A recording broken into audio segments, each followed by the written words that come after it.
श्रावण महिना म्हणजे सर्वात पवित्र महिना मानला जातो. प्रत्येकाच्या आयुष्यामध्ये काही ना काही गोष्टी घडतच असतात. काही चढ-उतार असतात, काही वादविवाद असतात किंवा आर्थिक अडचणी असतात किंवा तब्येतीच्या काही तक्रारी असतात. तर अशा सर्वच लोकांनी, कारण जगात असं कोणीच नाही की तो सर्व सुखी आहे, की त्याला सर्व आहे.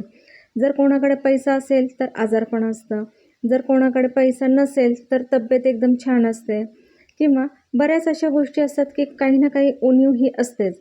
तर अशा वेळेस फक्त एकच मार्ग आपल्याला दिसतो, तो म्हणजे भगवान शिवाची आराधना करणं. आणि त्यासाठीच श्रावण महिना हा एकदम विशेष किंवा अत्यंत शुभ असा मानला जातो. तर संपूर्ण श्रावण महिना हा अत्यंत पवित्र मानला जातो. तर या संपूर्ण महिन्यामध्ये खूप अशा चांगल्या गोष्टी तुमच्या आयुष्यात घडू शकतात, जर तुम्ही प्रत्येक श्रावणी सोमवारमध्ये अशी जर पूजा केली तर. हो, या पूजेचं खूप असं महत्त्व आहे. तुम्ही एकदा नक्की करून बघा. कारण आता येत्या 24 ऑगस्ट रोजी श्रावणातील दुसरा सोमवार आहे. तर या दिवशी तुम्हाला भगवान शंकराची पूजा करायची आहे. आणि जर तुम्हाला अशी पूजा मांडून पूजा करणं शक्य नसेल तर काही हरकत नाही.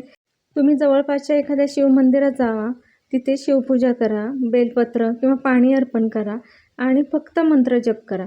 तुमच्या मनाला जी शांती मिळते, सकारात्मक अशी ऊर्जा मिळते, अशी एक छान अशी पॉझिटिव्ह एनर्जी मिळते. तर तुम्ही नक्की करून बघा. आता श्रावणी सोमवारमध्ये काय करतात की जलाभिषेक करतात किंवा दुधाभिषेक करतात किंवा शिवलिंगावरती बेलपत्र अर्पण करतात, फुले किंवा धोत्र्याचं जे फूल असतं, फळ असतं, हे सुद्धा अर्पण करतात. त्यानंतर विवाहित स्त्रिया आपल्या पतीचे आरोग्य चांगले राहण्यासाठी ही पूजा करतात. घरामध्ये सुख समृद्धी नांदावी आणि आपल्या कुटुंबाचं कल्याण व्हावं, कुठल्याच अडचणी येऊ नयेत यासाठी ही पूजा करतात. तसेच अविवाहित मुली चांगला जीवनसाथी मिळावा यासाठी शिवपार्वतीची उपासना करतात.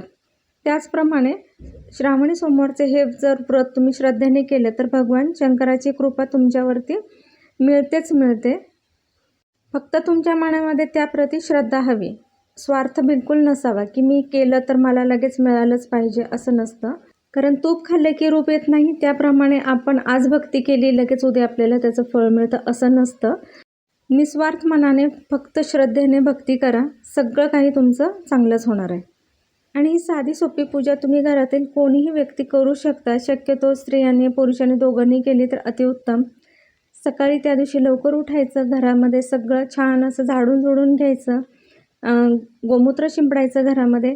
आणि त्यानंतर जर तुम्हाला सकाळच्या वेळी पूजा करणं शक्य नसेल तर तुम्ही राहुकाळ बघून आणि प्रदोषकाळ बघून तुम्ही पूजा करू शकता. शिवलिंगावरती पाणी अर्पण करायचं, 108 वेळा ओम नमः शिवाय म्हणायचं आणि त्यानंतर मग 3, 5 किंवा 7 अशी बेलपत्रे अर्पण करायची आणि त्यानंतर भगवान शंकराची आरती म्हणायची.